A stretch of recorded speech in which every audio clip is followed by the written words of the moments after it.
Bonjour à tous, nous sommes le 26 janvier 2020, toujours de plus en plus chaud. Donc Mars est passé pas loin du Soleil. On sait qu'on a un alignement de planètes lourdes cette année. 2020, ça va être une année très très importante puisque ça nous modifie. Ça modifie protons, neutrons, électrons, ça nous modifie. Ça inverse les choses, ça nous cristallise. Notre carbone se change en cristal. Ça nous nettoie. Par exemple, bon, attends, je te finis avec ça. Là, c'est le truc de résonance de Schumann. Donc là, on voit bien qu'il y a des rayons gamma, il y a un petit peu tout. Là, ça fait une espèce d'arc-en-ciel. Il y avait ça aussi hier. Il y avait ça aussi hier. Tu vois, on voit bien sur le truc journalier là.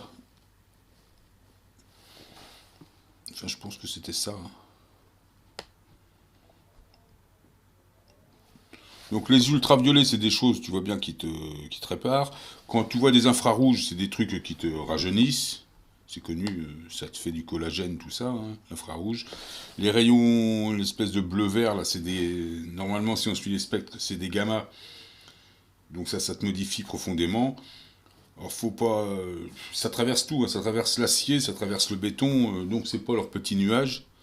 C'est vrai que les gens, en ce moment, ils sont dans le... Ils s'occupent de ce qu'on appelle les maladies, là, le coronavirus, mais il y a surtout un soleil coronal, tiens, regarde, qui est important.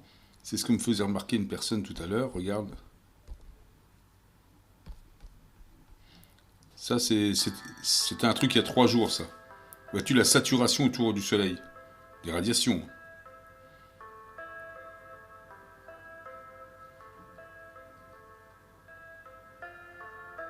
C'est assez exceptionnel.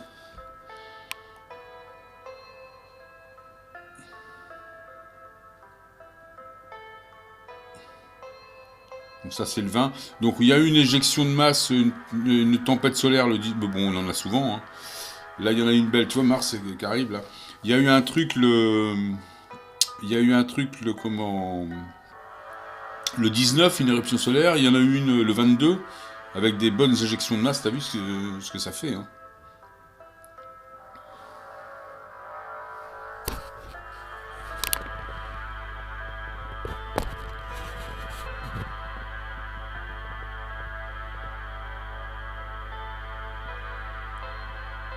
Donc ça, c'est du hors norme, hein, c'est du 2020 hors norme, hein.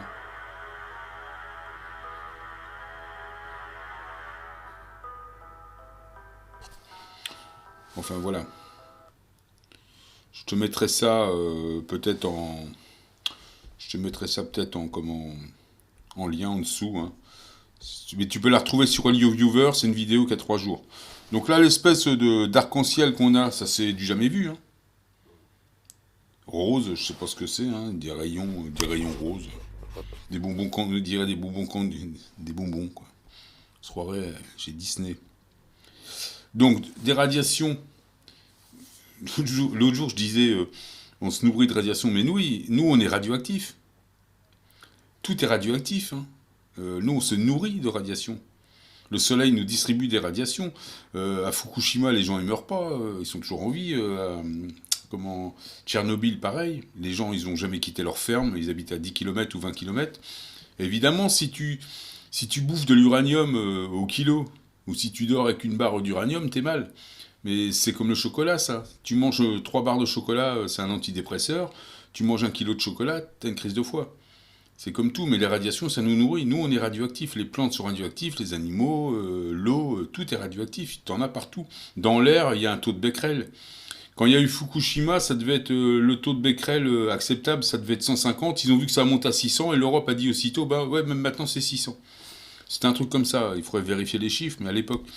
Donc, tu sais, on nous fait peur avec les radiations, mais en fin de compte, je te dis, le Soleil envoie des radiations sans cesse, et puis là, en masse, ça nous nourrit, ça nous modifie, ça, les ultraviolets, c'est des radiations quand même. Et ben ça te répare ton ADN.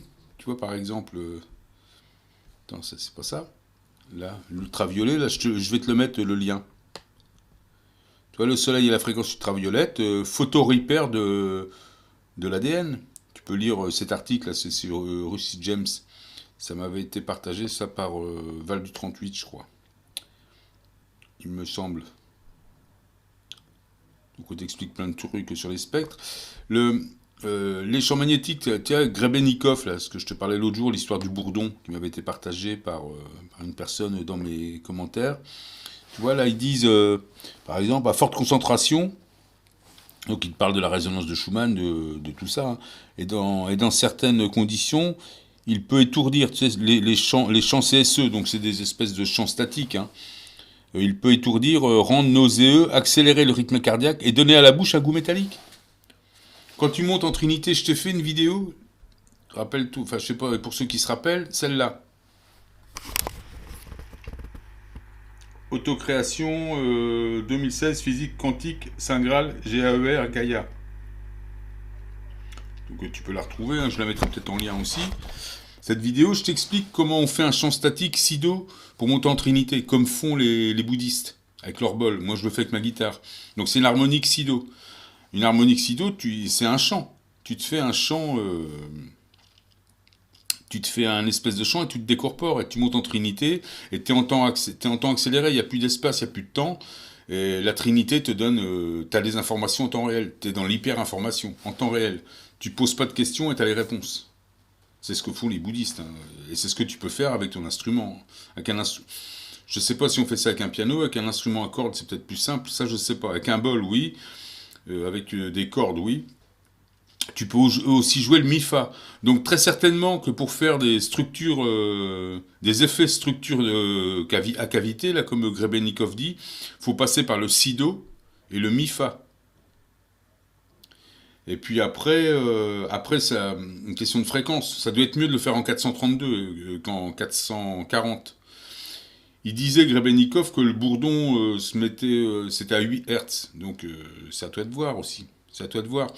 En créant des cavités, donc sûrement avec ton larynx, du son, tu peux courber le temps, donc passer, jumper, quoi. Passer d'un endroit à un autre. Tu peux te rendre invisible. Tu peux traverser les éléments.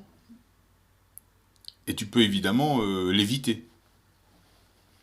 D'ailleurs, avec la résonance de Schumann qu'on prend, donc ça balance du champ statique, tu vois bien que par moment on flotte. Donc on est au bord de la lévitation, hein. Donc on n'est pas loin. Et donc en faisant vibrer, tu peux aussi t'amuser à faire les 16 pétales du Vishuddha. Je crois que je les ai là, je les avais mises.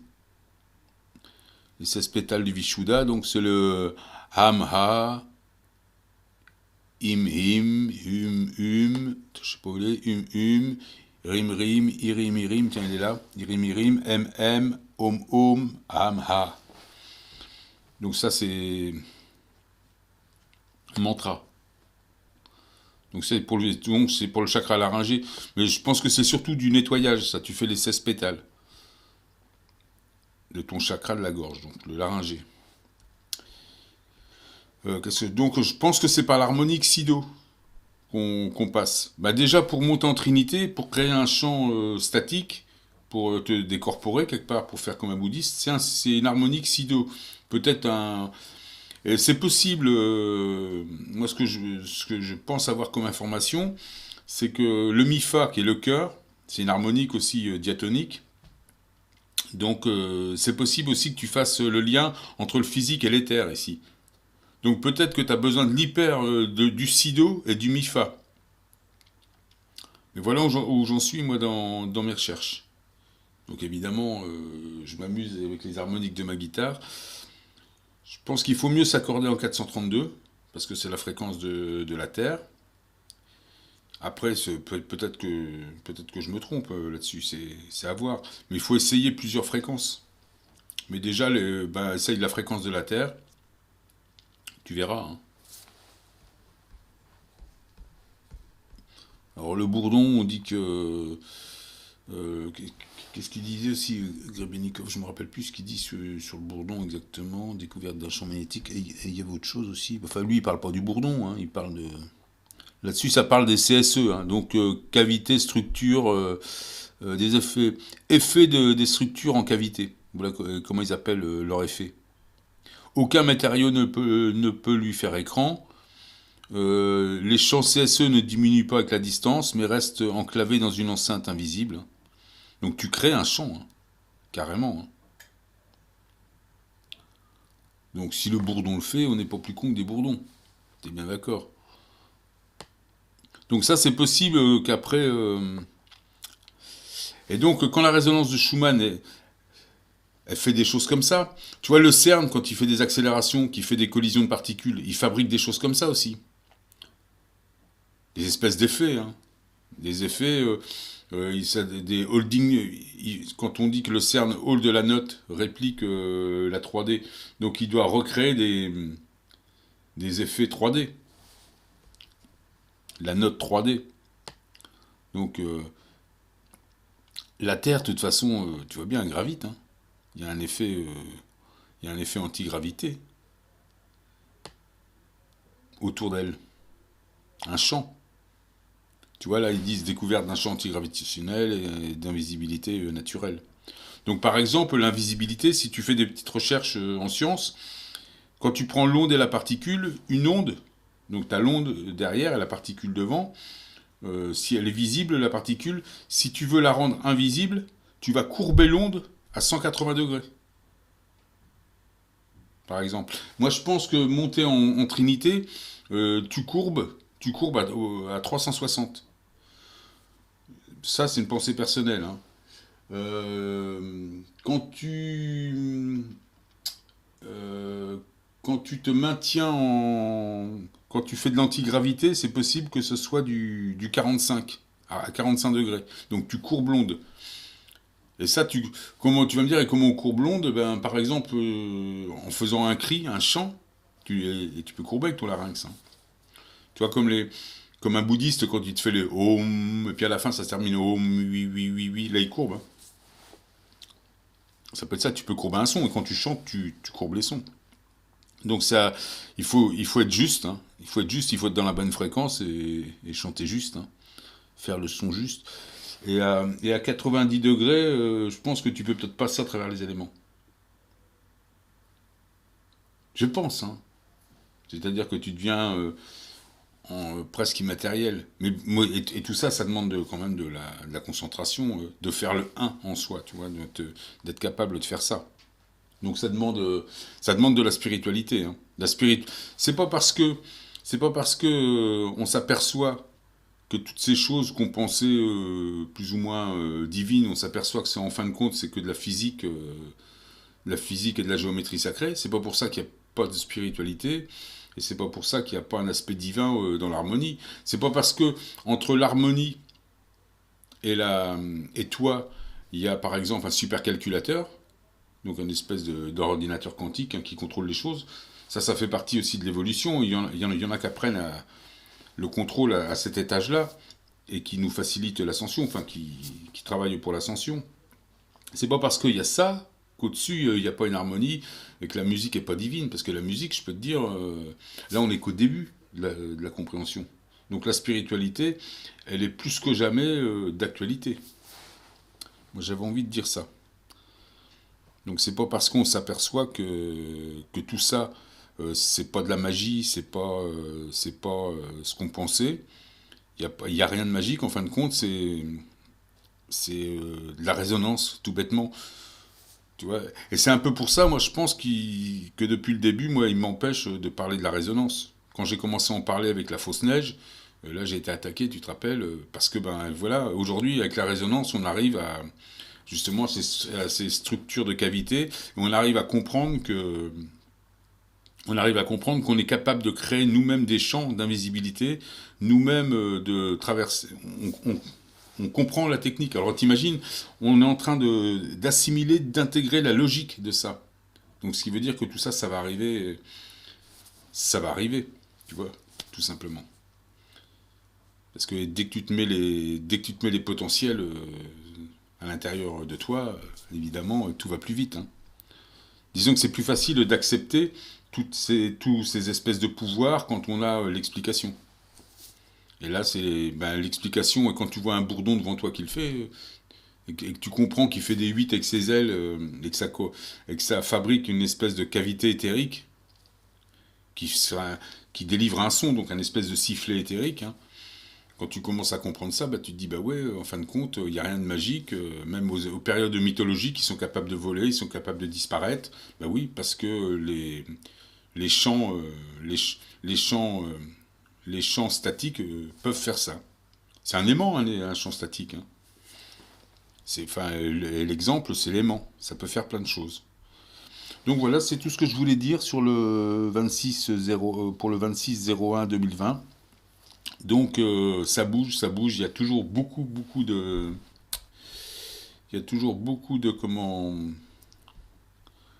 de radiation dans l'air. Les tableaux sont comme je les ai jamais vus.